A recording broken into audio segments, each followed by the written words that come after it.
Welcome back, everybody, to another episode of Big Apple Hockey. This is another special episode because we have got a lot of breaking news today, and we had the need to go on. There has been a trade in the NHL, and there's also been a coach relieved of their duties. And it's amazing, Anthony, because two of the subjects we had in our Bar Talk segment on Wednesday now completely old news because things have just changed around. We'll go right to the introductions. I, of course, am your host, Marc Williams. I'll just leave that right there. Joined by the fourth period's Anthony Larocco to break these news. Yeah, interesting morning so far, right? Sean Monahan headed to the Winnipeg Jets in exchange for a 2024 first-round pick and a conditional third-round pick in 2027, and the condition on that pick is if the Winnipeg Jets win the Stanley Cup. So certainly, I'm not going to say it's a shocking trade by any means. We knew Monahan was going to be traded, and after the Canucks firing the first shot with trading for Elias Lindholm the other day, the Winnipeg Jets, or another contending team out in the Western Conference, decided to make a move of their own. And Marc, regardless of how you feel about Sean Monahan and if he's worth a first round pick, he's got 35 points on the season. The fact of the matter is the center market right now, come the trade deadline, was really Lindholm, Monahan, and Henrique. And now two of those players are gone, so they're at a premium. And right now, you got to believe Pat Verbeek is just overjoyed right now because, let's face it, Adam Henrique is getting a first-round pick. If Monahan got a first-round pick, I think Henrique will, especially if the Ducks retain like 50%. So interesting to see how it's going to play out now. But the Jets get another forward that could play top 6 minutes. So this is a good move for a team that's already, in my eyes, a contender. Anthony, I kind of made this comment a couple weeks ago. It was right after you had the sign off on the big show that Winnipeg is probably going to be the most aggressive team this trade deadline, this trade market. And even though they lost out on Lindholm, I'm not even sure if they were in the hunt or anything. But once that domino fell, they went right to Monahan and brought him in. My personal feelings on Monahan, that you're overpaying for a guy right now who has just not played a lot. You look at his career numbers, they're good, they're solid. 231 goals, 283 assists, 514 points. The minus 61 rating, whatever. He's played on bad teams. But you look at since 2018, 2019 season, 59 goals, 92 assists, 151 points. He's a liability defensively. That's where I kind of go with, and I say this is an overpay. But like you said, the market is so paper thin. You're going to have to give up a first round pick for mediocre guys like Sean Monahan, he's battled the injury bug a lot in his last few years. He was always that guy that you'd pick up in like your fantasy hockey. He put up steady numbers, but you're like, whatever. But I mean, and correct me if I'm wrong, everybody, because I just don't see it with Sean Monahan. You're going to give a first round pick for him. Great job by Jeff Gorton to be able to flip this pick. We laughed about it in our group chat that Monahan has been traded for 2 first round picks, and it's unbelievable. And I mean, you know what? Kudos to Winnipeg because they're just getting more depth, and Winnipeg can afford a guy like Sean Monahan and allow him to play his game. They're a deep team. They're going to make a serious run at the Central Division title. Anthony, I like the trade for Winnipeg because they're being aggressive. What do you think? Yeah, and you got to remember, Marc, too, like you mentioned, Monahan has battled injuries over the last couple of years. But you got to remember, he has a higher pedigree. In Calgary for a long time, he was a pretty productive player with Johnny Gaudreau. He had a couple of years where he had 70-plus points. So this was a good hockey player that ran into an unfortunate string of injuries that I think affected his game. I mean, I don't think he's going to get back to the level he was once at in Calgary, but you can't discount the guy that this guy is talented. So I get everything you're saying. Over the last couple of years, he hasn't been the same player, but this is a guy that could still play, like I said, top 6 minutes and be effective. So for the Jets, I never really heard their name involved in Lindholm, so I don't know if it's more of a matter if they missed out on Lindholm and they just pivoted. Probably not. They were never really in there. This might have been their guy all along. But for them, kudos to them. They saw a team right now in the West that's better than them, and the Canucks push their chips all in and get Elias Lindholm. So when you have aspirations to win a cup and you see a team do that, you have to make a corresponding move. And good that they did it early. They got it done because they saw again that the center depth that could this come trade deadline isn't very deep. And they struck while the iron was hot. And for Montreal, a team that's still kind of retooling, rebuild, or whatever you want to call it, to have another first round pick is certainly a good thing. So similar to the to the Lindholm trade, I think this trade works for both teams right now, and we'll see how it turns out. But again, I reiterate, the center market is pretty thin. Now you're left with Adam Henrique, Jack Roslovic in Columbus.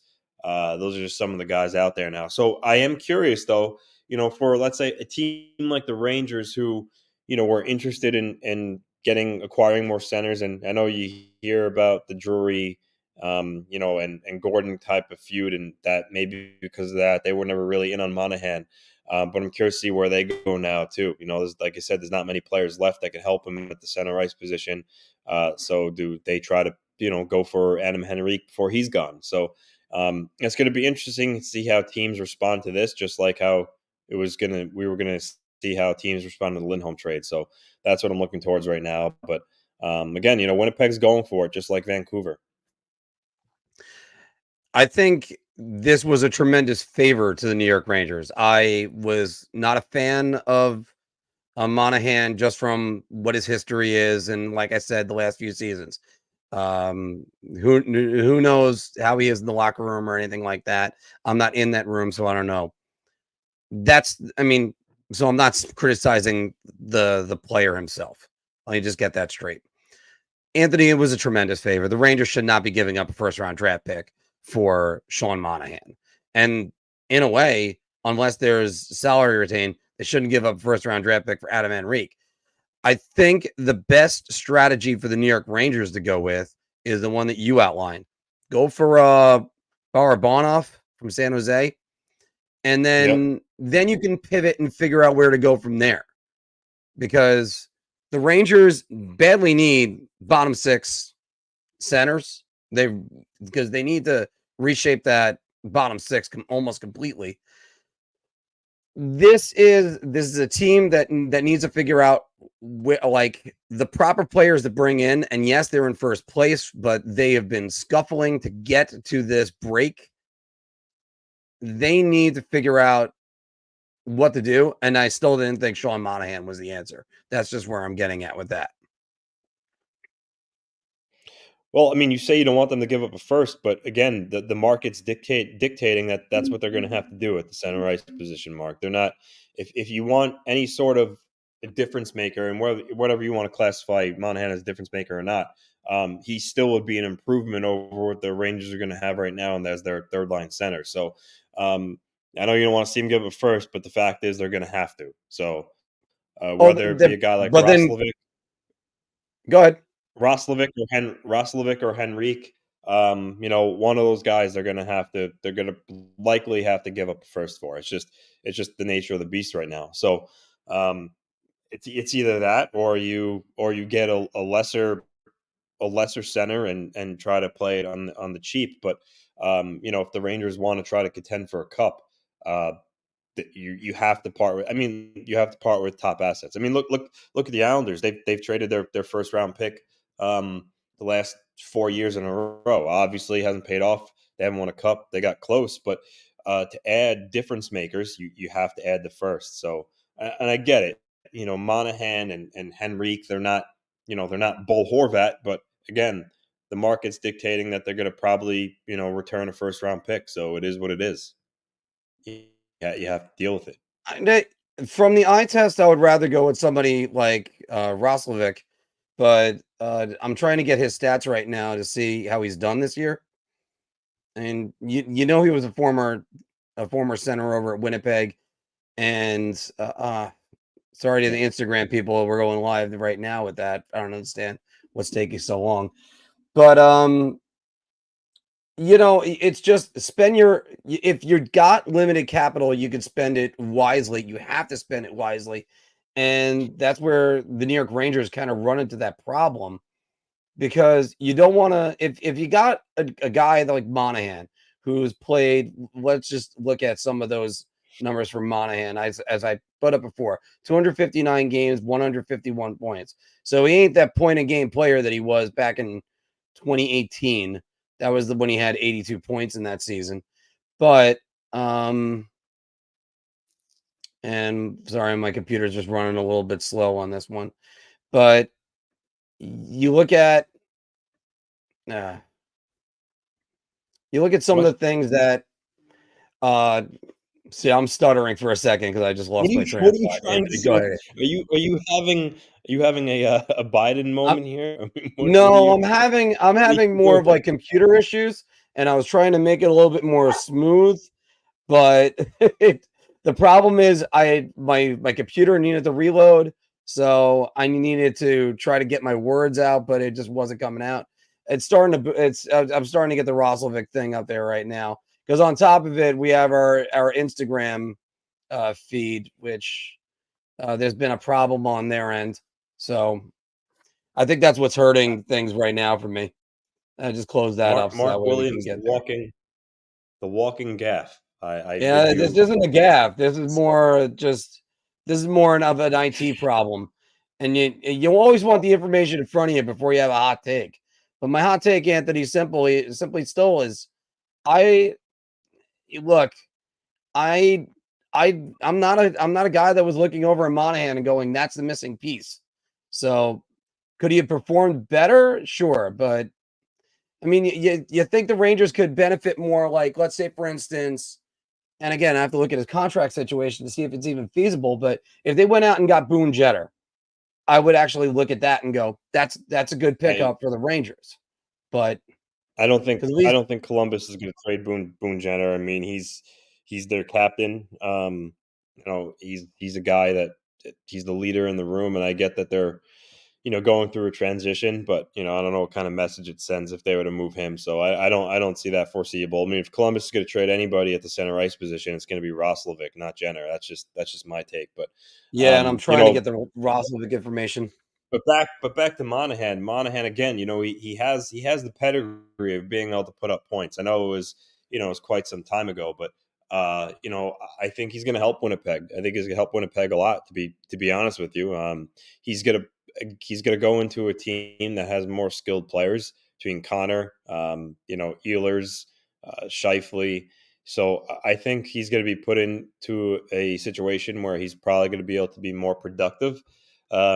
And again, Winnipeg saw what Vancouver did, and they went out and they made a move of their own that they feel, might put them over the top. So, again, perfect world, you don't want to give up a first for a guy like Monahan, but if you feel like it's gonna, have you reach the ultimate goal of winning a cup, you got to do it. And I mean, I see what Johnny's saying here too. If your friend jumps, are you going to jump too? Just because I get that, that kind of line of thinking, but it's what the market's dictating right now. So you either have to decide, okay, well, if we have to compete against these other teams, we have to pay the same price. And the Jets clearly feel that they're there. Now, obviously, if you're the Nashville Predators, do you pay a first-round pick for Sean Monahan when you're a bubble team? No. But when you're a team like the Winnipeg Jets that can realistically win a Stanley Cup, it's a move you make. It's a late first-round pick, so chances are that player, what is he going to turn out to be? Sure, there's stories of guys picked late in the first or even third, fourth round picks that turn into unbelievable players, but chances are, play law of averages, they made the right move. So we'll see if it wins them a cup or not. But again, like I said, I go back to it's what the market's dictating, and that's why I think Anaheim's certainly going to get a first round pick for Adam Henrique, especially if a team retains half. For sure. Yeah, and now I got the Roslovic numbers finally up because that was fantastic the way I was stuttering on the air. But you look at a guy like Roslovic the last 3 seasons in just Columbus. In 48 games, 34 points, 12 goals, 22 assists. And then the next game, he was actually a plus player in Columbus, 22 goals, 23 assists, 45 points. Last year, 44 points and 11 goals. Look, I think that's a guy the New York Rangers could add to their roster. Only 2 goals, 8 assists so far this season. He's $4 million, and it's somebody that they're going to have to get rid of. The Rangers, on the other hand, Anthony, they got their first-round pick this year, their second-round pick, and a fourth-round pick, and a fifth-round pick. I'm not going any further than that, but because they don't have a second or a third next year or a third round this year, the Rangers need to get value out of their assets.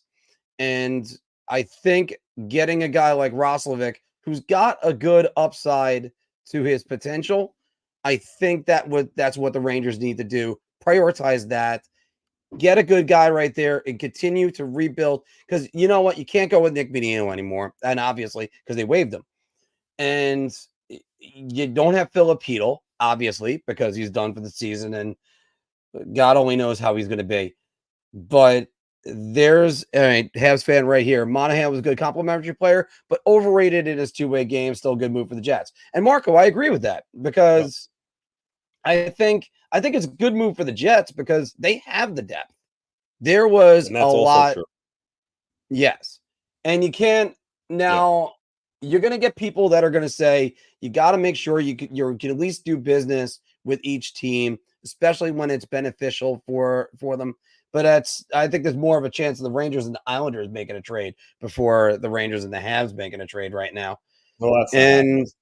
yeah, it's just not. And Patrick Laine is in the players' assistance program, so I don't think Patrick Laine is going to go anywhere. yeah, At this point. that's pretty much not going to happen. But by the way, Anthony, just to mention, Boone Jenner, he's signed for 2 more years, 3.75 million. He's not going anywhere. He's the captain of their team. You don't trade contracts like that. So, but I do think it's lower cost alternatives is what the Rangers need to do. You mentioned Barabanov. I hope I still have been getting that name right. You get him. You get Roslovic. Now you're looking at a bottom 6 where Roslovic's got some skill. He's a couple different times in the 40s in points, and he was looking like he was going to be, a good player, at least when had his days in Winnipeg and his start. In 27 games, 2 goals, 8 assists. He just doesn't have that role right now in Columbus. They're going to want to move on from him, which is a shame because he is I believe he's an Ohio kid.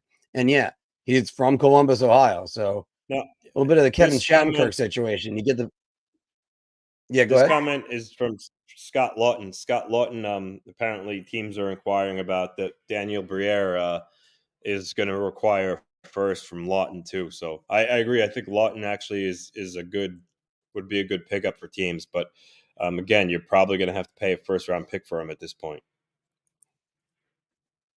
If you're going to give up first round picks, especially when you don't have many, you're going to have to do that. Marco's back on. We've been getting a lot of Marco comments right now. Barabanov he's not a center, is he? I thought he No, played both. he plays the wing. Yeah, but still, you can move. Barclay Goodrow's played the center at times for the New York Rangers, and I love that people keep on saying they're going to move Barclay Goodrow. There's no chance of them moving Barclay Goodrow. I don't think. Not without giving up a lot in order to get nothing in return. Chris T has been going on about the Nick Dowd trade. Could be something. But yeah, but this is sort of the sentiment. Nick Dowd's a guy that could be moved. I know the Capitals are right there, kind of fighting for their playoff lives. But he's a guy that the Capitals still might move regardless. But will he move to would he move to the Rangers? That I don't know. But I think ultimately what's going to happen here is you are going to see these third line centers like Lawton and Henrique go for first at this point. It's just what it is. So this is sort of true. You can't get quality centers Yeah, without I giving up a highlighted that first round before. pick. Yeah, absolutely. And then there's a speaking of Philly. Sorry, this stupid dog. Philly's looking to move Sean Walker, and I think Tampa Bay is in. Might happen soon. It's like every time you start talking, that's when the dog barks. In Tampa Bay, they've been doing really well late. Got them right over here. Tampa in their last 10, 8-2, a 3-game winning streak. Look, I understand what people are saying when it's like, take for instance your comment right here, Chris. I understand that, but you're looking at guys like I understand the market isn't that great, but Sean Monahan, a first round pick, that's a guy who you get with a second round pick, especially that the last few years has just not been that great for him. Now, again, for Winnipeg, it's a good deal. They have the depth around him. I don't think the Rangers would. It's a good deal for them if the Rangers went after Sean Monahan. Yeah, they weren't But gonna like I said because of the relationship with Drury and Gordon. Monahan wasn't gonna happen, but again, I think Henrique and Roslovic are the more realistic targets for the Rangers for them to replace Hedel at the center ice position. But I mean, back to specific for the Jets, though. Again, the Jets see a team in the Canucks that they view as basically maybe one of their biggest competition, along with Vegas, to reach the Western Conference Finals. So them making this move right now is smart. And again, the problem is if they weren't going to give up a first for Monahan, another team was. So this is a player yeah, that they identified that they wanted, and they paid the price now. and maybe that team could have been, who knows, the Colorado Avalanche, looking for depth at center, and then you got a team you're competing with, going for a player that either you wanted or that you wanted to keep away from them. So the Yeah. Jets, Yep. and the Jets have plenty of assets. That's why the Jets, I'm totally okay with this trade. You wanna throw away a first round pick? The Jets, I think they're missing a second round pick this year. They got all their picks for the next few years. I would do that. When you're the Rangers, you have to figure out what you're doing because you've already thrown away first round picks and second round picks. And look, that's just my take on that one. Anthony, before we get too The far other and the actually go ahead. I was gonna say the other news today is the Los Angeles Kings have fired head coach Todd McLellan. Assistant Jim Hiller is going to be the interim head coach. Hiller actually familiar with the Islanders, used to be with the Islanders as an assistant. But this is another move that I think you could see coming. The Kings have plummeted down the standings to now the point where they're in the boat with Nashville and St. Louis and Seattle fighting for a wild card spot. So this is a team similar with the Islanders with letting Lane Lambert go. When you get to a certain point where you're sliding, before you change personnel on the roster, you remove the coach. And I thought Todd McLellan, after getting booted by Edmonton and he got back in the league with LA, I thought he's done a great job with the Kings. And I think this is a case of him taking the fall when it's not necessarily on him. Rob Blake, he was the one that went into the season with Cam Talbot, and Dave Rittich as your goaltenders. Not for me. I mean, not really a winning recipe.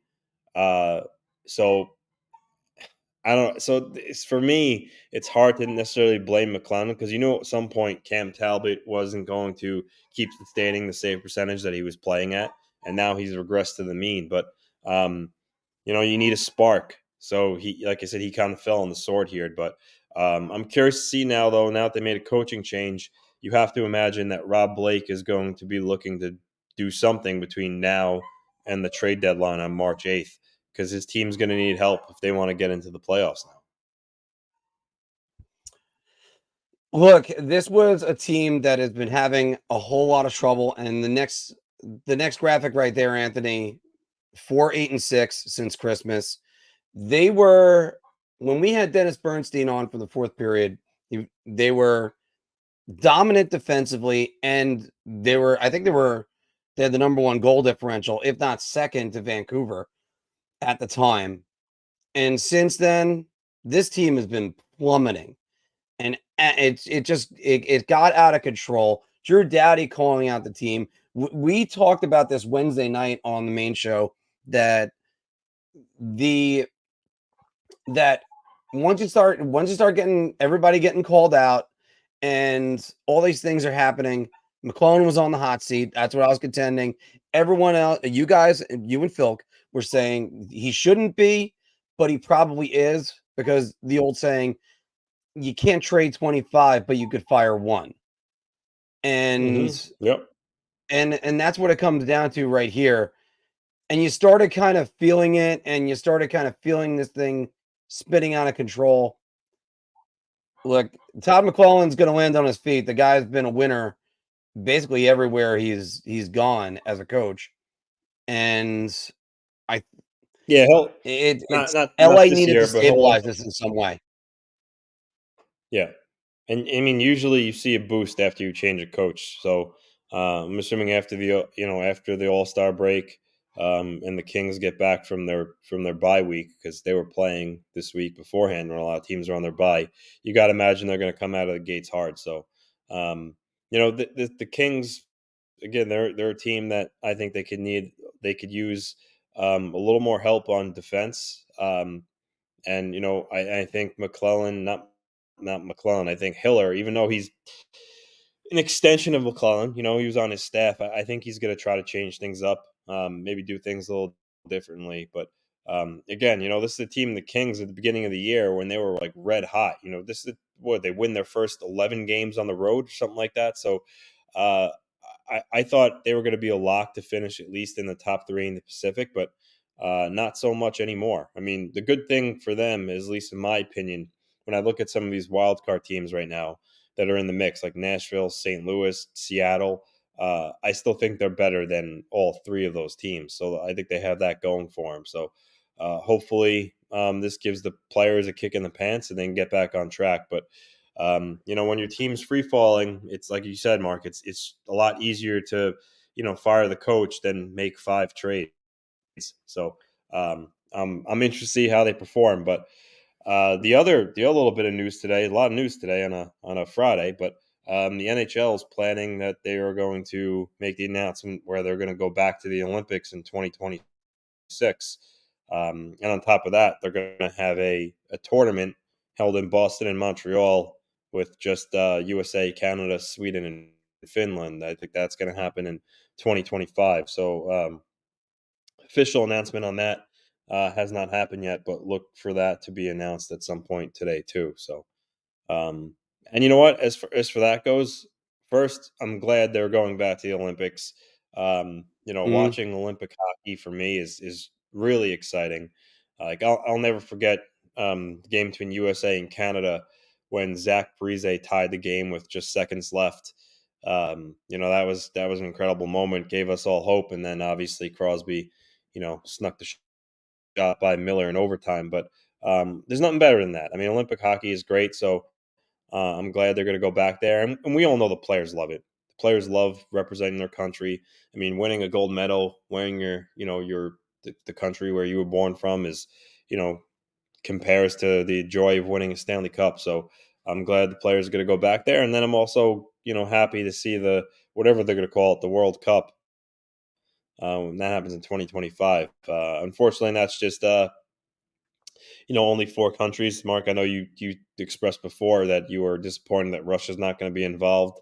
Oh yeah. And I look, I'm disappointed in that too. I mean, I think you should be able to separate things. I mean, a lot of those Russian hockey players, don't have the same views, I would think, as some of the hierarchy in Russia does. So I don't think they should be penalized for it. But nonetheless, it should still be fun.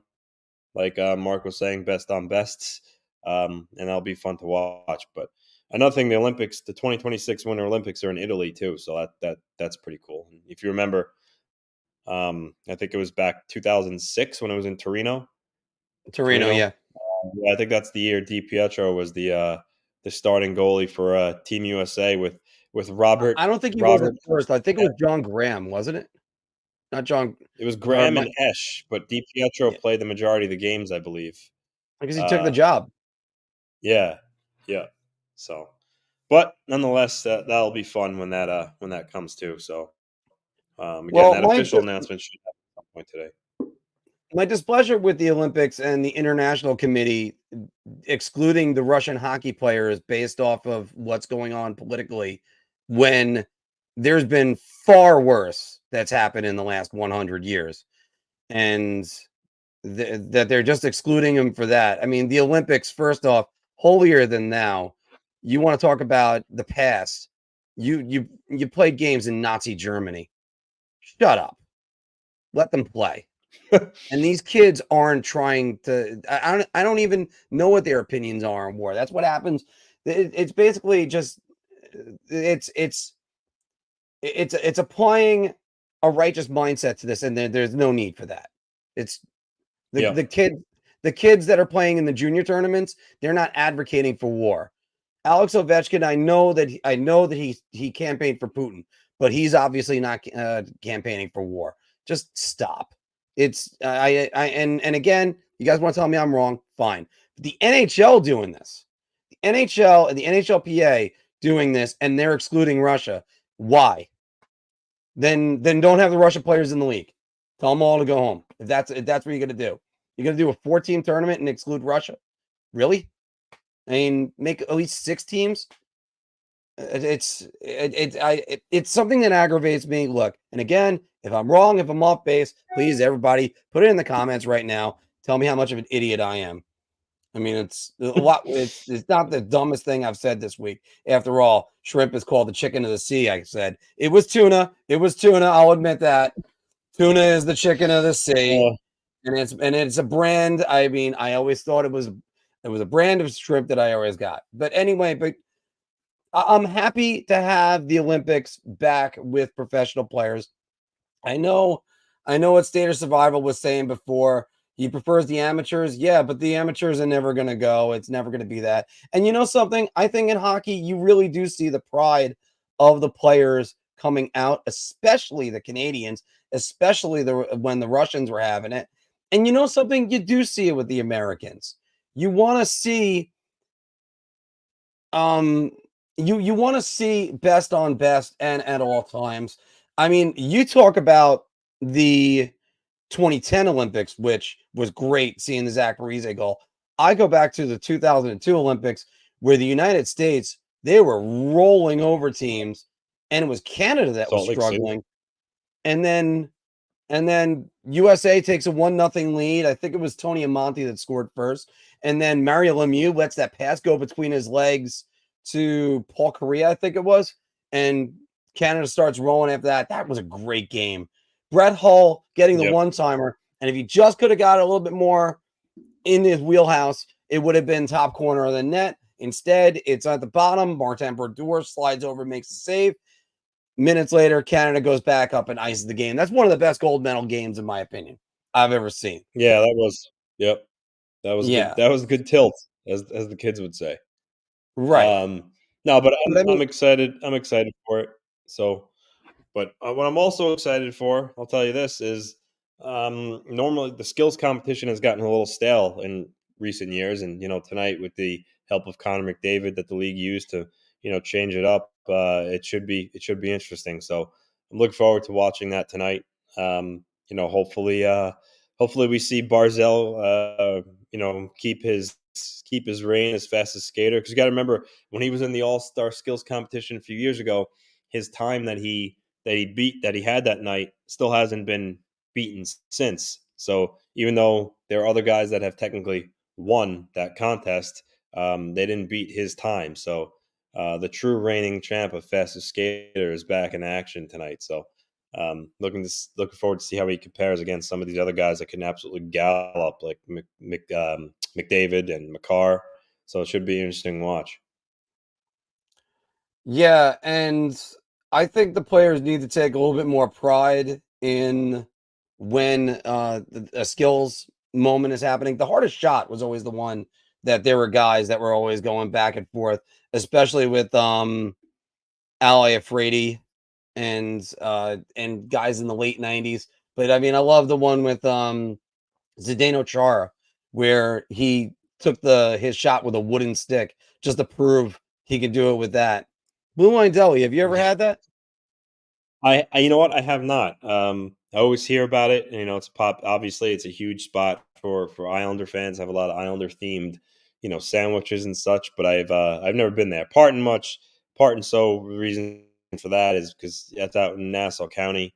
At least I think it is. And I'm out here out east in Rocky Point, so it's a little further for me to get to. But I'll have to go there one day and try it though. So I hear good things. Al McInnes was also another guy that had great the great numbers in the hardest shot competition. Obviously, everybody remembers breaking glass with him in NHL 92, or actually, I think it was called NHLPA 92 in that time. Bailey Rogers was saying, what about the Oshie shootout? Yeah, I remember that at about 9:30 in the morning. Oh yeah. When I worked the night before and I just went without Nice. sleep. And that was a hell of a game. That was also, people forget how great Datsuk and Kovalchuk were in that Yeah, they shootout. were. They were amazing. Yep. Uh Yeah. wow, Mocat, I gotta say, I gotta say, Yeah. that's amazing. I was in America for 2 weeks when your country won the gold. See, I gotta tell you, if there is a moment in just sports history, I could go back and I am a guy that I love everything about Team USA. You got the Michael Ruzioni starting lineup figure that I have over there, and I'm pretty sure I have the replica ticket for Team USA when they won. That's over there. Although I don't know how to pronounce it. Is that Sokotoa? That's yeah. Well, you know what? Not getting Sean Monahan. No. Oh, No. well, No. we're holding on to it because it's one of the best. It's one of the best sports moments of the 20th century. Nobody was beating the Yeah. Russians. We're still holding. We're gonna hold on to that one forever, and we're gonna have to because that's our last gold. Uh, that's what we need to do. Alex is saying, all right, yeah, up in the blues is saying, what about the 1996 gold? Well, that one. Okay, here's the thing: when you compare 96 and because again, the Russians were unstoppable. I mean, the Canadians were heavy favorites in 96, but the Americans had some at least good players on that and NHL players. And hell, I mean, yeah, at least Mike Richter, who won a Stanley Cup, and Brian Leach, who was the Conn Smythe Trophy winner. There's two of them. Brett Hull, Mike Madonna. I mean, they were much better players. It's completely night and day from what 1980 was. Anthony, sorry, Alex was saying, Anthony, we definitely need to do another top four D-man and another first line winger. Do you see the Islanders upgrading there? And Mark, what do you think about Stamkos as an option for the Rangers? Go ahead. Well, it's plain and simple. Stamkos isn't being traded. Not a Breezewolf said chance. it. He's not going anywhere. For the Islanders, yeah, I mean, listen, I'd said this, on our main show on Wednesday. They're 4 points behind Philly. A team that's lost 5 in a row. Carter Hart is obviously out for the foreseeable future. And that's going to hurt them. So I think the Flyers could be had. 4 points is not insurmountable by any stretch of the imagination. So yeah, I think Lou still believes in the team. That's why he fired Lambert and replaced him with Waugh. So I do envision a trade between now and the deadline. Who? I don't know. I mean, I think Frank Vetrano is on their radar. I think Tarasenko might be on their radar. So I think those are some of the players that he's going to look to acquire between now and the trade deadline. But we will see. Up at the Blues is asking once again, do we save money on with Heedle on long-term injury reserve? Yeah, they get, what was it, 4.485 His salary, back? yeah, whatever. Yeah. Yeah, they now, yes. So right now, that's the amount of cap space they have. So they'll be able to add that salary with him staying there for the rest of the year. Um, David saying Alex is also at this rate there will be no one left at the trade deadline. Yeah, I mean honestly, if a guy like Henrique goes now too in the next couple of days after Monahan and Lindholm go, yeah, it's gonna be could be bleak. Actually, James Duthie always does like the hosting it with the guys on the panel at TSN already had a tweet. He's like, oh, who needs the trade deadline anyway? So when he hates when he sees guys get traded this early. So but I think it was honestly, Johnny there's Red more that coming. I think it There was was the Johnny Red tweet. that said it earlier, Anthony, that why is everybody ramping up right now is because once that first domino falls, you don't want to Yeah. be sitting without a chair when the Yeah, no, music you're right. stops. And I mean, I think from what I hear, it seems like Chris Tanev might be traded, pretty soon too. So that's another name that a lot of teams are going after that will be off the board. So and also too, there's every year at the deadline, there's usually a trade that involves some players that no one really knew was available. So you can't discount that. I mean, even though some of these obvious names are off the board, there's still other guys that will likely be traded that you have to keep that in your mind. But And yeah, also you know what? I'm another looking thing, forward to it. It's 5 weeks away, so it's gonna come at us fast. I got to tell you, Anthony, another thing that is happening in the next 5 weeks that it's happening. What a great radio bit saying the word happening twice in a sentence. Anyway, teams that are in it are going to fall out. We all know this. And then once that happens, is player X available, player Y available? Right now, if you ask me, is Jason Zucker available from the Arizona Coyotes? I would ask no, absolutely not. Why would they trade him? But in this case, you never know. They can drop out of there and Well, because sometimes if a team, even though they're a bubble team, if they have a player that they know um, would garner a lot of interest and have them be able to add some assets for the future. If they weren't going to re-sign the guy going forward, you might as well move him now. A guy like Jordan Eberle falls in that category. He's an unrestricted free agent. His name has certainly been out there. He's Mhm. 34. Uh, the Kraken are right in the thick of things in the wild card race, but he's a guy that honestly could be traded regardless, because again, the Kraken likely aren't going to re-sign him at this point, due to his age and stuff. So, he's a guy that still could be moved. And it doesn't mean if let's say a guy like Zucker or Eberle gets traded, it doesn't even mean that those teams are giving up. Again, it's just they identified that the return they would get on them is worth more to them than keeping them for a playoff run. So that's certainly something that could still occur. Now, again, Up in the Blues is saying the trade deadline was so much more fun pre-salary cap. Just pointing out the obvious. Yeah, it's true. Although our first salary cap special we did a couple years ago was me and Phil on a Monday, and that's when the Rangers acquired Andrew Kopp. And the last hour was Salary absolute cap special? You mean trade deadline special? trade deadline special. I'm sorry. All Salary right, you did a everybody have a salary drink. special. All right, trade deadline special, and the last hour was insane and going through all that. But uh, I'm not sure if it's just the salary cap. I think now the notion is get your player while you can, and it was pretty boring. The other thing that's changed a lot, and I'm going to ask you this question, Anthony.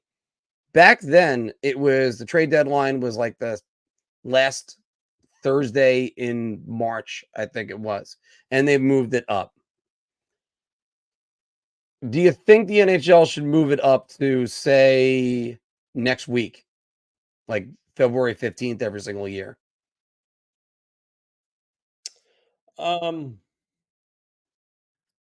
I mean, I think you can make a case that the trade deadline should be around more of the start of like the second half.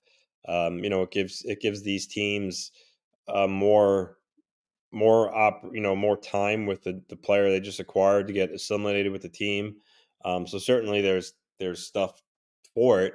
But I guess for the league, they feel it's why fix something that's not broken. So I mean I think it would be I would like to have it sooner, but I don't think it's much of an issue for the NHL to consider moving it up. But I would be for it though, for sure. Just just to go with these two comments real quick. First, Chris G, how's it going? I feel like the Rangers dodged a bullet, but it's another center off the market that they have to go figure out who to go get. Logan is saying Big Apple Hockey. Always great to have you But with us. when you say dodge a bullet, you make it seem like he's bad. Like I don't know. I don't think he would I don't fit. know if it's. I just don't I think he don't would have think it's fit. about dodging. Yeah, I mean, no, I think. I mean, I think he'd fit. They have a big need for a third line center. I mean, that he fits. He's a round hole and a round peg. You may not like him, but I think he would have helped the Rangers. I think he would help the Rangers, just like Adam Henrique would help the Rangers. It's no different. Yeah, They're both guys that are going to make the team better. I'll tell So you what. they need I'd something. be more inclined, even though the price tag is heftier for Henrique, and that Adam Henrique can score in the playoffs. That's one thing that helps. He's got that history. Ranger fans unfortunately know that firsthand. But Henrique, it's over. oh, I still have no idea what Dan Girardi was doing on that. But I'm going to highlight this one from Up in the Blues, and I'm going to ask you a question with this, Anthony. That Amonte for Matto and Noonan, regardless of the history, still pisses him off.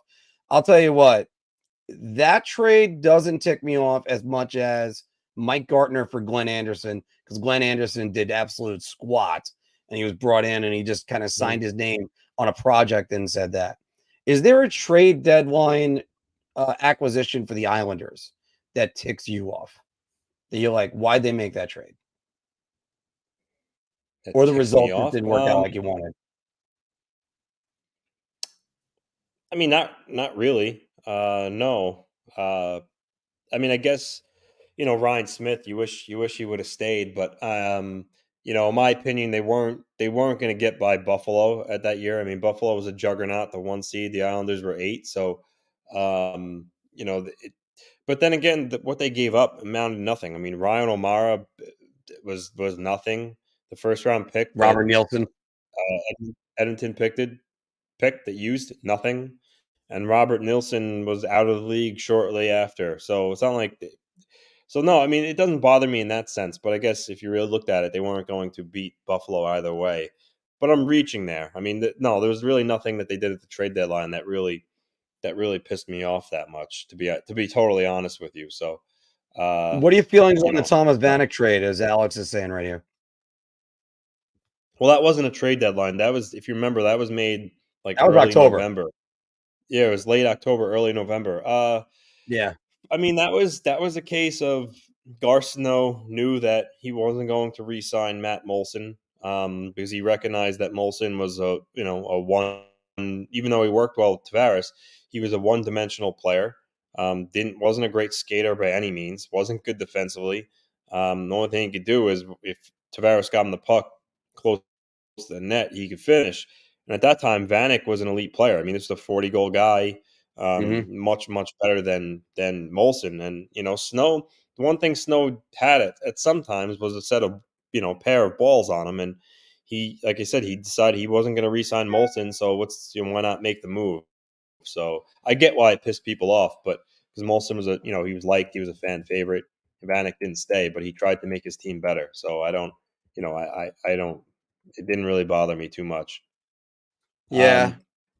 This comment from Logan, just like why Chris Tanev wasn't moved with Lindholm, you're not going to see that because Anaheim feels that they're going to be able to get more by trading them separately, and also too, they would, for most teams, would want retention on both those guys, and I don't know if they would want to retain on them in the same deal. I mean, Vetrano has 1 more year left on his contract too, so Anaheim has the cap space to do it, and it wouldn't be too much money. But I don't know if they want to retain on him for a guy that they would be on the hook for 1 more year. But I don't see them. I don't see them being traded together. To be honest with you, I think they're going to be separate trades because I think, yeah, there are some teams that would probably want both, but not many can afford to take both. And I think a lot of teams that are in on Adam Henrique just want Henrique. So Yeah. I don't envision that. And then plus you got to remember too, let's say the Rangers, because I think this is what he's probably referencing about. If you're gonna have to pay more to Anaheim if you're having them retain 50% on both of them. It's just going to increase how much you have to give up. So I don't see it happening. I think they're going to be traded separately. Yeah, I'm actually trying to see what the Rangers trade caps salary is. The deadline cap space 5.2 million. That's I think it's not enough. I think it's 4.3 million. Yeah. According to Cap Friendly, 5.2375. Yeah. So, and Chris is actually right regarding Vanek. This part did anger me when they wasn't able to re-sign him. He just got Sebastian Karlberg in a second-round pick. That return was bad based on what he paid to get him. So that part was certainly I did not like. Well, that also goes in what Alex was saying for the Olympics, that Tavares had the knee injury. He was out for the season, tore his ACL, and then Vanek's production dropped off to nothing.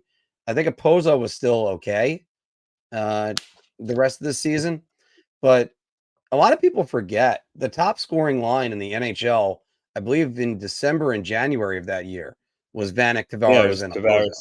Yeah, like they certainly worked monsters. Yep. Yeah.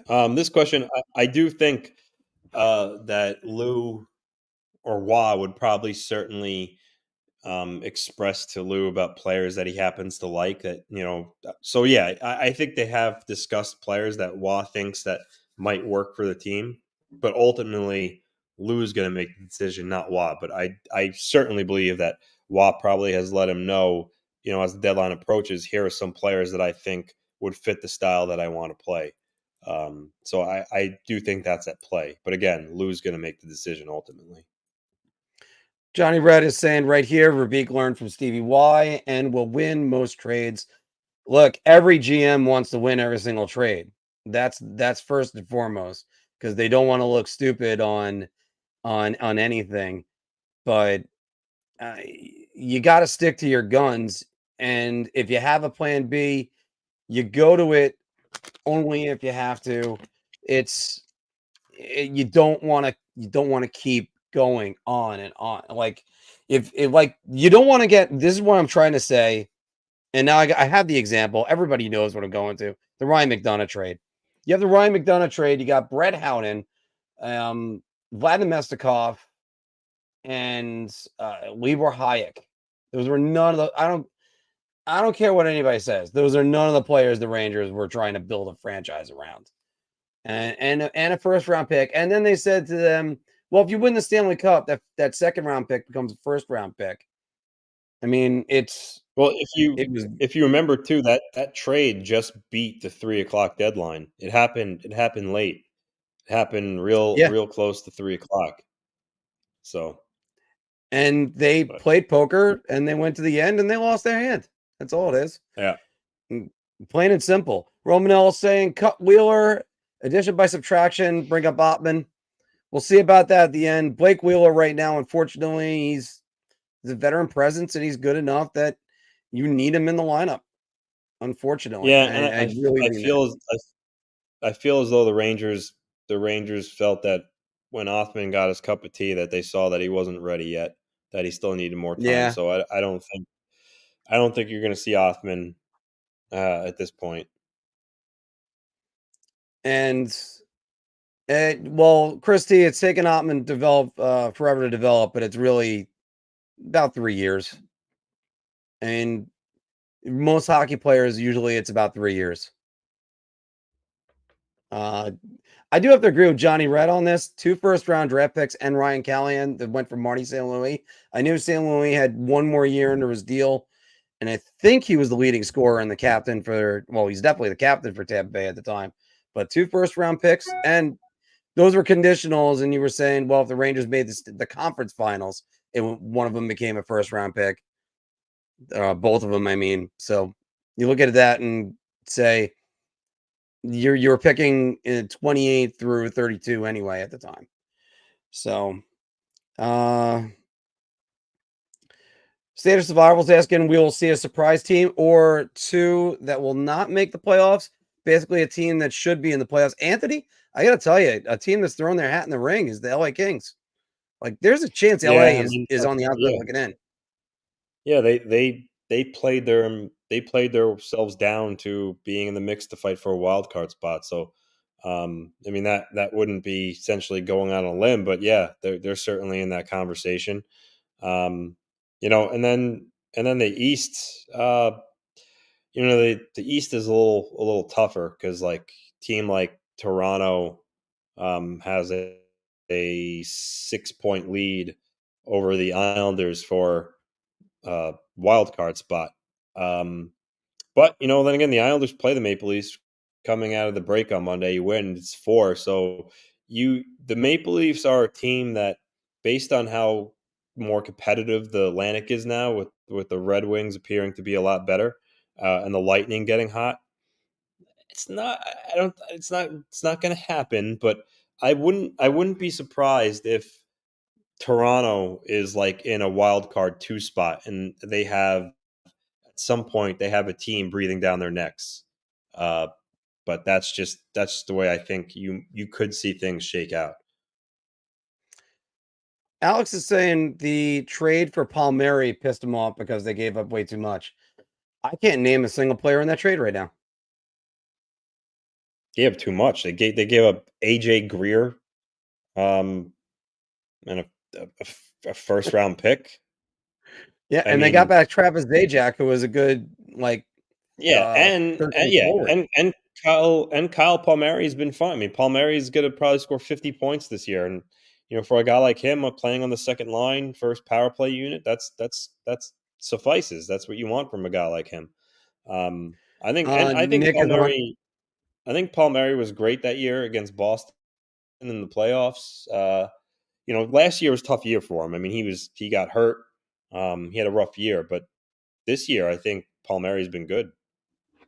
There's been this rumor going around about Tyler Johnson that the Rangers might get in on him. Hard pass, Anthony. Absolutely not. I agree with Nick 100% on this one. See, I If could get I could get on board with. I could see why guys like Monahan got a first. I can see why Henrique will probably get a first. If a team gives up a first for Tyler Johnson, that general manager should be fired on the spot. there's Fact. only one way you give up a first round pick right now for Tyler Johnson, and is if he can get into a DeLorean and go back in time and get himself from 2015 and then ship himself Yeah, to the modern time. You might think about that. But then also you would have I same mean matter in same space. That's I think, a rule of time travel fiction. Tyler Johnson at this point, I would say, is like a third round pick. Like you're not. No. Sheldon Keefe going No, anywhere this I season. don't. I don't think he'll be fired this season. If they were to miss the playoffs, or if they go out in the first round again, yeah, I think he's out. I think he's out on his ass for sure at that point. Yeah, I gotta say that too. I don't think he's going anywhere. And then they'll hire Hair Gel as their new coach for next year. Oh God, wouldn't that would absolutely be the greatest thing ever, ever. I locked myself in a broom closet for a year if Tyler Johnson. Can you imagine? Can you imagine what Philk's reaction would be if the Rangers give a first round pick for Tyler Johnson? I think Philk would go play in traffic probably. I don't You know. know He would. something? Chris T has got the only solution on this, which would be you'd give up a first for Tyler Johnson if they take back Barkley Goudreau, because at least why Yeah, I not? mean that's yeah, yep. I'm gonna say where's so Fred Flintstone actually is behind the bench as an assistant coach in Ottawa. That's where good old Fred is. So You think um he deserves a second chance? I think we argued this like 2 years ago. mm, I mean, you know what? There's so many. I think there's so many other better coaches now that are out there that have been recycled that I think deserve to get a spot before he does. But I mean, yeah, like for instance, like if Salt Lake City or Atlanta get an expansion team, I could see him, because at some point with these new teams coming in the league, there's going to be more opportunities. Then yeah, maybe a young team he gets opportunities. So yeah, but I would put obviously like Todd McLellan, I would put ahead of him. Dean Evison, I'd put ahead of him. Craig Berube, I would put ahead of him. But I think at some point he would deserve to get another shot. Not on my team, but yeah. Let me say this right now with Sean. By the way, Sean, great to see you again. What about Gord to the Rangers? How would I feel about this? I would love that deal. It ain't going to happen. He is signed for one more year, but Seattle loves he makes it. too much. Yeah. He Seattle makes less than Adam Henrique. Seattle would have to take Gaudreau back in that deal for that to work. And again, I don't see that occurring. But Romanello was just saying this one. Is there a chance that we don't have much of anything? Do much of anything. Ugh. The Rangers are in first, but have glaring holes at center and D that may be expensive to fix at the deadline versus the offseason. Here's the thing. You don't play the season and then just go. You don't play the season, sit in first place, and then go, you know what?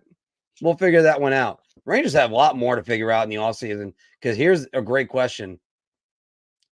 Is Igor Shesterkin a long-term solution at goal? Well, I was just going to say, I mean, the Rangers can add Henrique at the deadline and, they could add other pieces. But if Igor Shesterkin and his .899 save percentage is going to remain in the playoffs, it's not going to matter what they do. They're going to get bounced in the first round. Which, Igor by the way, Up the Blues is saying that right now.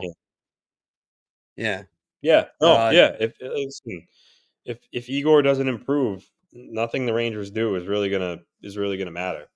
And the thing about Igor is, I think some people have a hard time, wrapping their head around or admitting or realizing is that he was obviously, his Vezina season was at 936. Last year he took a big fall down at 916. But like he's at and he came back late in the year in order to up that. He's at 899. It's not like he's at, like 910 because yeah, that's still a big way down, but at least that's still considered 910 is still considered good. He's at 899, Mark. 899. If Tristan Jarry not, if Tristan Jarry was at 899, be killing Rangers fans would be killing him. Would be saying how much he sucks. Georgiev is below 9, and people say how bad he is. So 899 is real bad. There's no sugarcoating it. It's real bad. Well, by the way, we got 61 of you joining us right now. Thanks for coming in for the special episode of Big Apple Hockey. Make sure you are hitting that subscribe button. You got to appease those YouTube gods and hit that like for me as well. Now, there was a comment that was right here. I just wanted to go to. Sandor was saying, and we're still going to finish with that Igor thread in a second. If the Islanders miss the playoffs, don't be shocked if Kevin Weeks gets hired as the GM of the Islanders. Wow, I think that's an out of box thought right there. I think that would be amazing. I believe he was in. I don't know which team it was recently. I think he was in. He was at least considered for the spot. So I wouldn't be shocked, but Lou's not going anywhere unless ownership has a drastic change in their philosophy. My question is, if he's a GM, is he going to break trades the same way he breaks trades on Twitter? Yeah, right now, part of his forehead. Mm-hmm. Sean was asking if the Rangers, basically, Chris Tanev, I think, is a good candidate for either the Rangers and the Islanders. They can all get him. There's a lot of teams interested in him, to the point where I think he deserves to get like a second round pick and a prospect. But if there's as many teams in on him as they say, a team might give up a first. So, and that's the game of chicken. That's what this whole thing is. Yeah. Um, Yeah. Logan was saying Igor has mental issues right now. He has no confidence in D-men in front of him. Well, the first thing you have to do is keep your angles on your shots. And it's not just the D-men. I mean, everybody wants to blame the D-men. I mean, obviously, Eric Gustafson's my whipping boy. I just keep saying the Rangers got to ship him out of here, which they do. But it's just, and as David's saying right here, if you watch Igor this year, it's a perfect storm of terrible. He's having a down year. He had ridiculously bad luck, and the defense falls asleep in front of him. Yeah, and that's why the Rangers have to beef up this defense. And the Metropolitan and the Eastern Conference is weak. If you mean to tell me you can pencil Boston in for the Stanley Cup Finals or any of the Atlantic teams, you can't put it in ink. Maybe very lightly pencil, but pencils have erasers, and a lot can change in the next 5 weeks. So I just think you got to take a shot. Yes, he's been beating Kai Glove too much. And let me say, I don't know who had that comment on. I didn't see it. It might have been Johnny Red or Logan. But the one that concerns you the most is the Sigenthaler goal in Game 4 of last season. Now, keep in mind, I'm bringing this up because everybody wants to point out this year, Anthony, 899 save percentage, as you just said. Everybody wants to bring up, he's getting beat high glove all the time. Last year, when he had a 931 save percentage in the playoffs, and he was stopping a good amount of shots, Jonas Sigenthaler beat him from way out. And that's the goal that made you go, he really wants that one back. And he had numbers that a goaltender should win a series with, 197 goals against and a 931 save percentage in that series. And they lost in 7 games. You know, and that's where you have to say, is he really the franchise goalie? Now, is he taking over from one of the most consistent goalies, not only in franchise history for the Rangers, but all time? I mean, Henrik Lundqvist, you can look at his splits year after year, which I did. There aren't many months in his career where he had below an 890 save percentage. There aren't, and never mind that, a 900 at that. And he's always come back fiercely when he struggled. Igor did that last year. He had a terrible month of February, and the rest of the year he had over a 930 save percentage. Can he do that again this year? That remains to be seen. The difference is it's not just 1 month. He's been bad the whole year. Yes, I agree with you on that. This isn't just 1 month where he's been bad. He's been bad the whole year. And what the concerning part for me is that for a guy like Igor Shesterkin, you're not going to put up, God numbers every single year. But like a down year for him, like an off year for him, a guy like his caliber should be like, 910, 908, 909, not 899. I mean, eight goalies that have a save percentage below 9 are sieves. They're guys that belong, not to be starters, or they fluctuate between the AHL and the NHL. He's been real bad, and that's and Anthony, you're right about that. But it's like a huge concern. Since Igor won the Vezina Trophy, do you know who has a better save percentage than him? Tristan Jarry. Yeah. No, absolutely not. I wouldn't consider Jarry a franchise goaltender. Not even in the slightest. No. David is saying right here, did Mika forget where the net is located this year? The answer is yes. He forgot where the slot is. If you look at his shot charts, he's not getting a lot of shots from the inside. There's too much for him to play. That's where Zibanejad has to get on that one. I'm way behind on a lot of these comments. He's not getting anywhere close. Like if he was a free agent this summer, he wouldn't get this amount. I mean, he still very well could, because he's got another year next year, and if next year he gets back to playing at a real good level of hockey, then yes. But right now he's not getting that contract. If he was up this year, he's not getting that contract. But Anthony, let me try this again without stuttering over myself. I'm of the mindset now, you cannot trade a goalie in season. It does not happen anymore. And other than Dwayne Rollison going to the Edmonton Oilers, I can't recall a goalie that was acquired via trade during the season to win a playoff series. And again, I'm going off the top of my head, and I'm going back nearly 20 years now. This is everybody kind of thinks, oh, you add John Gibson to a team. A goalie then has to step in net, get used to the system, get used to his defenseman, and they need more than a month. And I think it was Steve McKenna on NHL Network that broke that down. And yes, by the way, well, Aiden Hill, yes, forgot about Aiden Hill. Oh, all right, well, whatever. No, Aiden Hill was traded from the Sharks to the Knights in August. It wasn't during the year. He was traded from the It wasn't Sharks to during the the Knights year? in August. Okay. It was Wow. August. All right. Well, Raiden, I almost suffered a fatality on that one, so that would have been Pretty sure. that would have been terrible. But yeah, I actually do believe that he was in the system now that you mentioned that. Anyway, but I've been wrong a lot of times in my life. But Quick won a cup last year, but Quick didn't win a playoff series. He didn't play a game.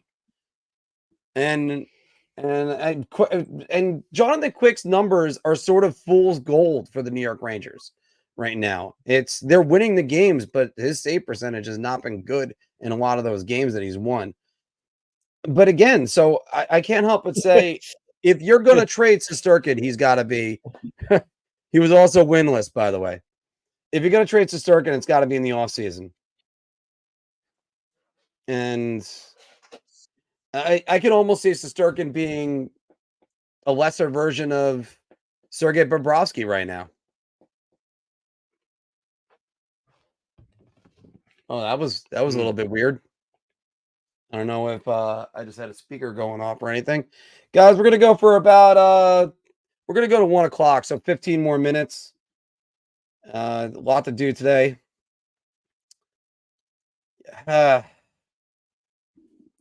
Romanello, you can find another goalie right there. Let's get back to Alex. Here's the difference between Sorokin and Shesterkin. Not anything close to the same, Alex. First, Sorokin has a 909 save percentage, which is far better than 899. Two, unlike Igor, Ilya Sorokin has faced the most shots out of any goaltender in the National Hockey League. Three, the Islanders have allowed the most shots on goal in the league other than the San Jose Sharks. So the difference right now between what's going on with Igor and Sorokin are night and day. Despite all that, Sorokin still has a respectable save percentage at 909. So not the case of what's going on with Igor. So it's different.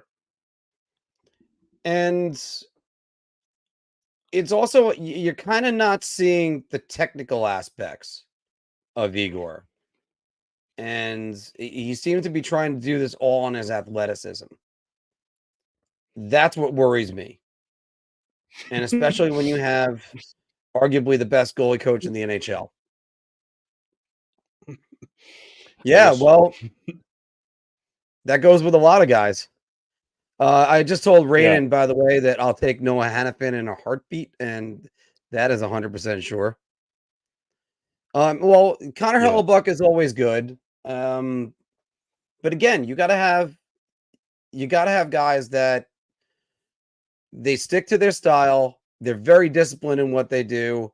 I mean, hell, even Patrick Waugh, you remember I think it was the 2002 playoffs that he went to show that he had the puck, and he left the puck in the crease, and Detroit scored. So sometimes just mistakes can happen, but Patrick Waugh was always very technically great goaltender. So I had a tweet last week that got a lot of attention about this. I outlined Vasilevsky, Sorokin, Shesterkin, Saros, and Ottinger, widely considered, the best 5 goalies in the league. All are having down years. Out of all of them, Sorokin has the highest save percentage at 909, but Vasilevsky was like 901 at the time. Shesterkin was 902. Saros and Ottinger were like around 904, 903. So it's a weird coincidence. Yeah, I definitely, and you're not wrong about that. And like I said, I kind of talked about that, but Not really sure why. I mean, I think each team has different things going on that's attributing to it, but it is an interesting coincidence. I mean, only Connor Hellebuck of that elite group is still having a good year. And then, of course, Jeremy Swayman's having another good year. But He's having a better year than Ullmark, Allmark. yeah, not take anything away from him, but they alternate starts, so none of them play like as many games as these other guys like Saros, Ottinger, Sturkin, Sorokin. But there's no doubt they've both been really good again, and playing behind a Bruins team is certainly helps. I think part of it just has to go to technique, and they're just. I think they need to get back watching film and worry about their techniques right now. Yeah. When it's all those guys, yeah, I think that's just what it is. And Raiden is saying right now, ironically, Markstrom is having a good year, but the team is still bad. And you know what? When your top prospect is a goaltender, that's why they need to move Markstrom. I don't think it's happening at the trade deadline. I think it's happening in the offseason. Yeah. Baby Yoda's talking about, yes, Winnipeg. Winnipeg certainly has a great lineup. They're gonna push Vancouver. Like I said at the start of the show, when we came on, they saw Vancouver go all in. They made their corresponding move to respond because, in my opinion, those two teams are my favorites in the West. I mean, you can never count out Vegas. Vegas is always a team, defending Stanley Cup champions. You got to give them their due. But Vancouver and Winnipeg right now, that would be one hell of an interesting series if that ended up being the Western Conference Final. And the Western Conference is stacked, as Raiden is saying right there. And the other thing I would say for them is I think it's a wise move by Calgary to start this rebuild now. And they're only going to get more assets when they flip Kuzmenko, because that's going to happen. They might. I mean, they might not. Great question. They might not flip Kuzmenko. They might. This is a guy that had 74 points in his rookie year last year. So, and he's under contract for one more year, so they don't have to trade him. Like if Calgary's looking to compete again as early as next year, that's a guy that could help them. So, I wouldn't be so sure, my friend, that he gets flipped. If he catches fire, like that tweet I sent you guys earlier, if he catches fire and then a lot of teams are calling them, then yeah, I mean, maybe they move him if they can get a decent package. Yeah. But it's not set in stone that Kuzmenko is going in the deal. And Raiden was saying he's never going to spell Hunter B's full name. So kind of like I think it was a. Thank you, because I forgot how to pronounce it. Yeah.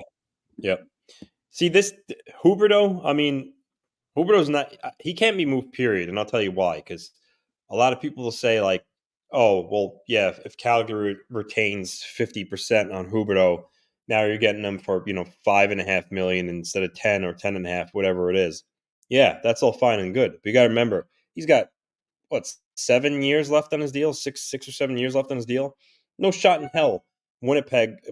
Calgary is going to be on the hook for paying half his salary for the next 6 years. If he had one more year left on his deal, then yeah, it's feasible. But even with heavy retention on Jonathan Huberdeau, it's not realistic that he gets moved. It's too long. It's too long to retain salary on. And Huberdeau, by the way, has got a no move clause that's in there. I have to go look that up right now. He gets to dictate where he's going to go. And the guy didn't just building around him is the only hope. Right. I mean, the guy did not forget how to play hockey, and he wasn't just a prospect of our product. I mean, of the system with in Florida. It's just, I don't think they're using him right in Calgary. And there was a great video breaking it down of him like standing still a lot. There was a couple other channels that are on that, but I don't think Romanell. They're wedded to him. They've got to do whatever they can with him. I think Kadri might get traded a lot sooner before him.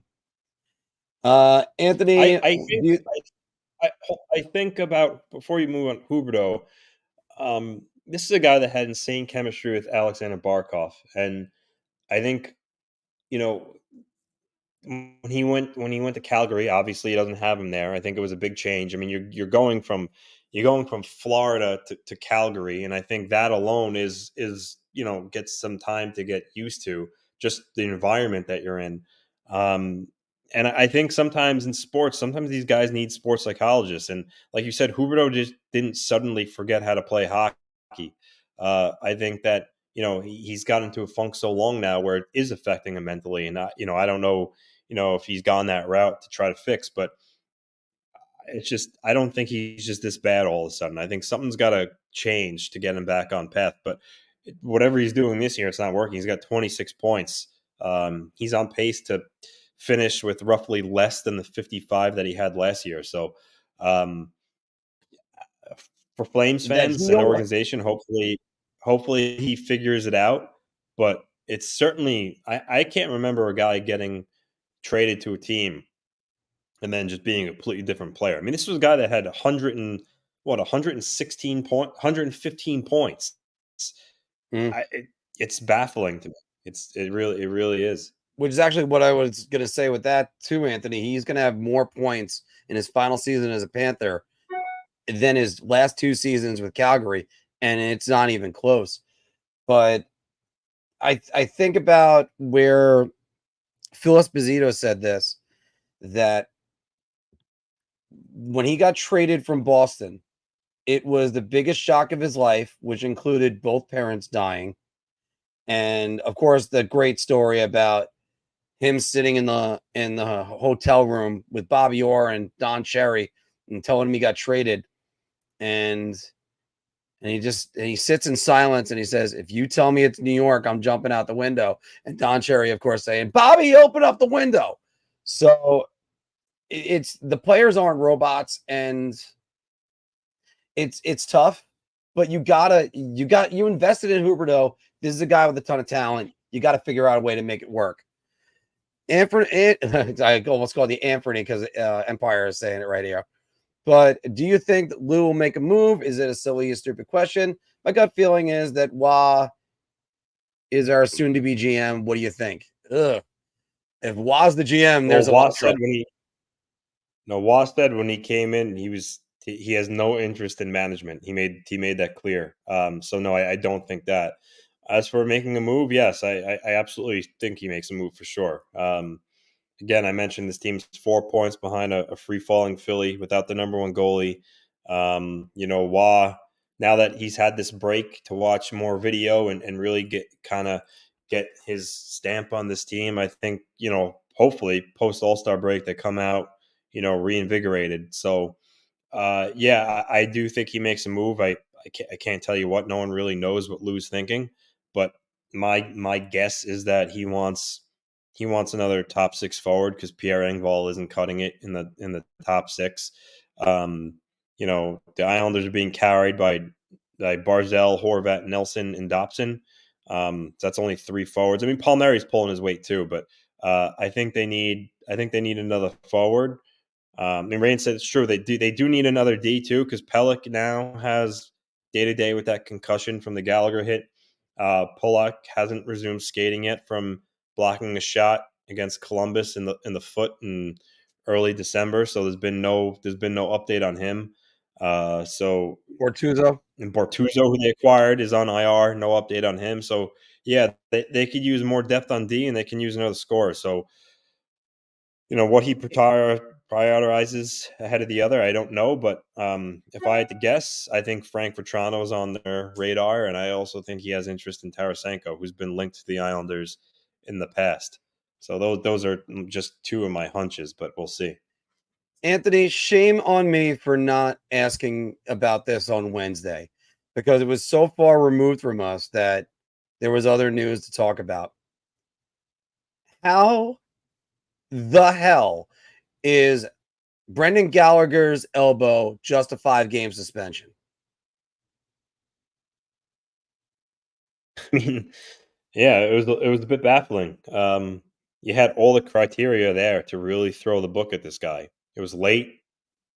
Pelech didn't change his positioning. Gallagher visibly used his elbow, and the principal point of contact was Pelech's head. So I don't get it. I mean, PK Subban even like made a video about it on Instagram when it happened, saying that, he thought it was real bad. In the video explanation, they mentioned how Gallagher's only been fined once in his career. So I don't know if it was because nothing like this has ever really happened, but still, they had the opportunity to make an example, and instead they just kind of, did a slap on the wrist. I thought, as Raiden said, 10 or close to 10, I think would have sufficed. But instead, they failed to make the right choice. And what aggravated me even more was that they didn't even have it be an in-person hearing, which automatically, because if it was an in-person hearing, that would have at least put on the table for the suspension to be more than 5 games. Because it was only a phone hearing, it was only going to be able to be a maximum of 5. And just limiting themselves right off the bat by doing that was a head scratcher. So I thought it was ridiculous, but it is what it is, right? Just I am irate whenever I move think on. about this, Anthony, because that's the hit you want to get out of the league. There was ill intent behind the Yeah. hit. There was nothing that Mhm. had to do with hockey. And Gallagher just went to kill Pelech. And however Pretty you want much, to yeah. say it. I Yeah. mean, it's a hit. It's a hit that Matt Cook might find offensive. That's it. It's what are you doing? Yeah. Get it out of the league. And I think this is where the Players Association works against itself. Yeah, good. Protect Gallagher from this longer suspension so he doesn't lose money. Go right ahead. Also, protect Pelech from getting hit like that. Why don't they ever think about the guy getting hit and not the guy making the hit? You represent both players. Get it together. It is ridiculous. You're right. That and Pelech, who knows what this is going to be for Pelech, because he's already come off a concussion recently, and you have the one. He If missed. not, He missed 20. he had one this He year, missed right? 20 something. Yeah, he missed. Well, what? What? He had one this year, What'd you right? say? This season, did he have No. one? This year was his. This year was his hand or wrist or whatever it was. Last year. Excuse me. Last year he missed 20 something games because of a concussion. So That was against St. Louis, right, I'll tell Anthony? you this though. What?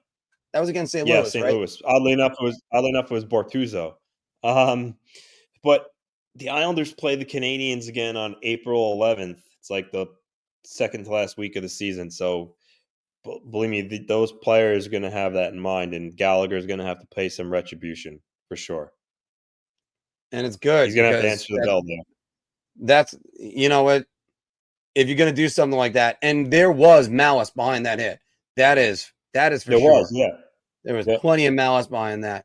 Romanel was asking just now.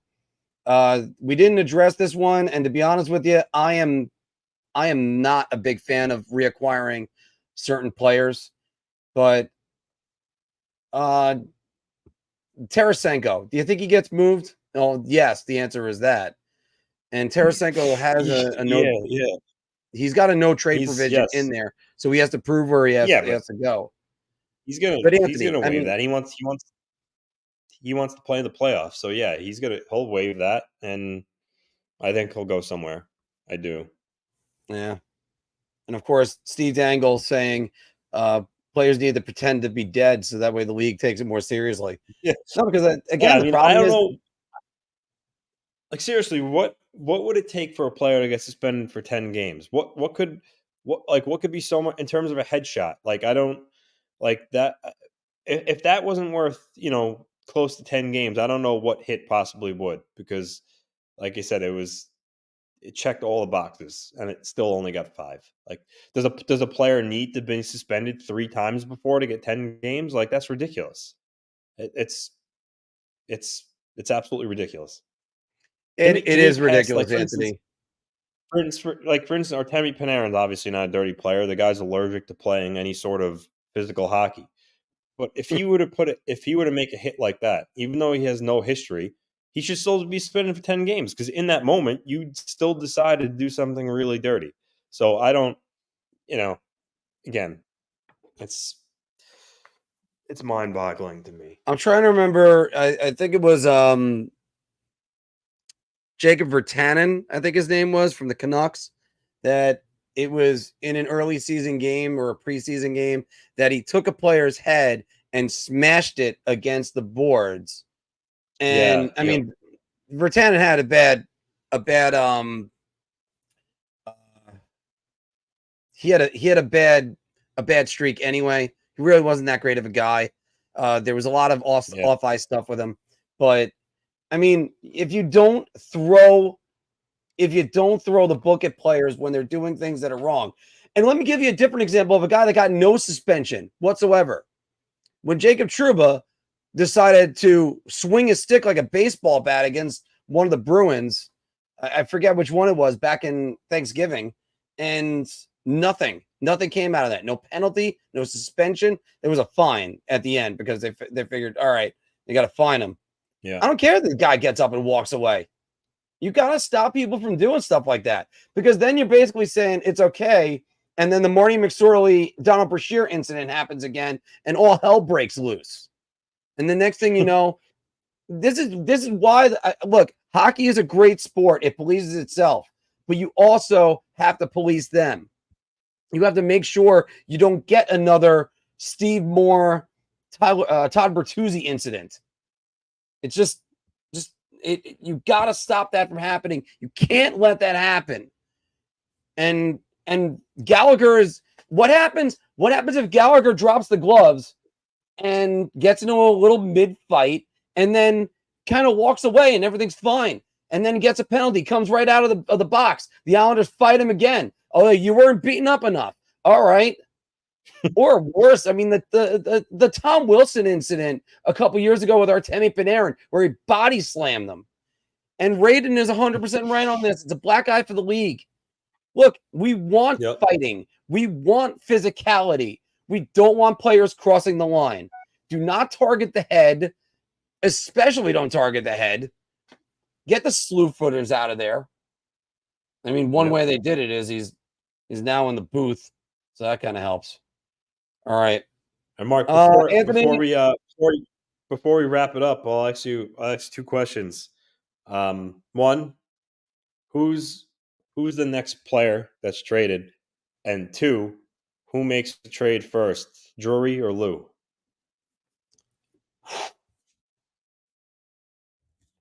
All right. I think Drury has to make a trade sooner. I don't think Lou's going to make the trade unless it's the right move. Lou is very methodical when it comes to that. So I'm gonna go with Drury because he needs to get a center.